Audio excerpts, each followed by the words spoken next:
feeding your curiosity, fueling our passion.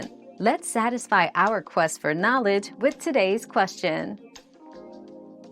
To reduce GPU power consumption, start by adjusting the graphics settings in your games or applications to lower levels, as higher settings can significantly increase power usage. Utilize software tools provided by the GPU manufacturer, such as NVIDIA Control Panel or AMD Radeon settings, to underclock the GPU and reduce its power limit. This can lower the GPU's performance but significantly decreases its power draw.